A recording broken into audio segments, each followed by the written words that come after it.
ভুবন বদ্দাকর। ভূমিকা: ভুবন বদ্দাকর হলেন একজন ভারতীয় রাস্তার ফেরিওয়ালা, চীনাবাদাম বিক্রেতা, যিনি তার কাঁচা বাদাম গানটি সোশ্যাল মিডিয়ায় ভাইরাল হওয়ার পরে জনপ্রিয়তা অর্জন করেছিলেন। বিশ্বের কোটি কোটি মানুষ গানটি দেখেছেন এবং পছন্দ করেছেন। এখানে তার সাফল্যের গল্প। আপনি প্রায়শই মানুষের জীবনে হঠাৎ জীবন পরিবর্তনকারী ঘটনার কথা শুনে থাকবেন। এই ধরনের গল্প খুবই অনুপ্রেরণাদায়ক। তারা না, কিছু লোক তাদের কঠোর পরিশ্রম থেকে সাফল্য অর্জন করে, আবার কেউ কেউ তাদের আশ্চর্যজনক প্রতিভা থেকে।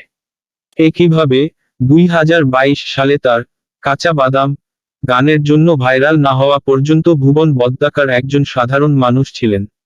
তার গানটি এখন পর্যন্ত 2022 সালের সবচেয়ে জনপ্রিয় ভাইরাল গান। ইন্টারনেটে ভাইরাল হওয়া চাঞ্চল্যকর গায়ক ভুবন বদ্দাকর সম্পর্কে জানতে এই নিবন্ধটি পড়া চালিয়ে যান।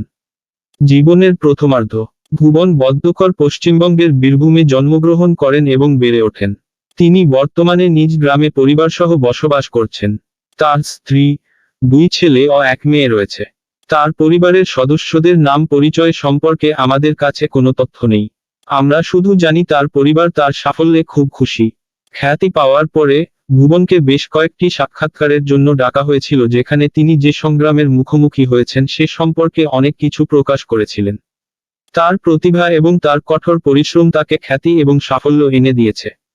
ভুবন বদ্দাকর একটি সাক্ষাৎকারে প্রকাশ করেছিলেন যে তিনি গায়ক হওয়ার আকাঙ্ক্ষা করেছিলেন।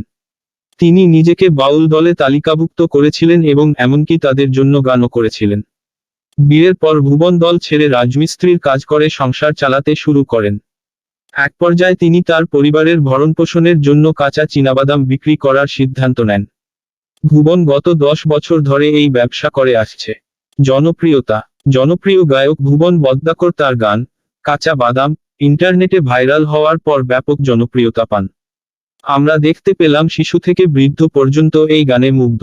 ভুবন একটি সাক্ষাৎকারে প্রকাশ করেছিলেন যে গত বছর তিনি জানতে পেরেছিলেন যে স্ক্র্যাপ সামগ্রীগুলি ভালো দামে কেনা এবং বিক্রি করা যেতে পারে। ভুবনও চীনাবাদামের বিনিময়ে মানুষের কাছ থেকে স্ক্র্যাপ কেনার সিদ্ধান্ত নিয়েছে। এটি তাকে একটি গান তৈরি করতে অনুপ্রাণিত করেছিল, যা একটি এলোমেলো গ্রাহক দ্বারা রেকর্ড করা এবং সোশ্যাল মিডিয়াতে আপলোড করা হয়েছিল। গানটি ধীরে ধীরে ভাইরাল হয়ে ট্রেন্ডিং শুরু করে। খ্যাতি এবং সাফল্য: প্রতিভা নিঃসন্দেহে কারো জীবন পরিবর্তন করতে পারে। রানু মণ্ডলের বিপরীতে ভুবনও সোশ্যাল মিডিয়ার কারণে জনপ্রিয় হয়ে ওঠেন। রাস্তায় চীনাবাদাম বিক্রি করা একজন সাধারণ মানুষ তার গানের জন্য জনপ্রিয় হয়ে ওঠে। এটা আশ্চর্যজনক না? হ্যাঁ, এটা। তার হঠাৎ করে খ্যাতি অর্জনের পেছনের কারণ হলো তার প্রতিভা, তার অসাধারণ গানের দক্ষতা। গানটি একটি ব্যাপক হিট হয়ে উঠেছে এবং প্রায়ই রিল, ফেসবুক ভিডিও এবং সর্বত্র শোনা যায়। তার অর্জন: পশ্চিমবঙ্গ পুলিশ কয়েকদিন আগে ভুবন বদ্দাকরকে সংবর্ধিত করেছিল। সৌরভ গাঙ্গুলি একটি জনপ্রিয় বাংলা টিভি শো দাদাগিরিতে ভুবনকেও সম্মানিত করেছেন। তার প্রতিভা তাকে শুধু খ্যাতি এবং অর্থই দেয়নি, বরং তাকে পরবর্তীতে আরও ভালো জীবন পেতে সাহায্য করেছে। দেশের বিভিন্ন প্রান্তের মানুষের ভালোবাসা ও প্রশংসা পান তিনি।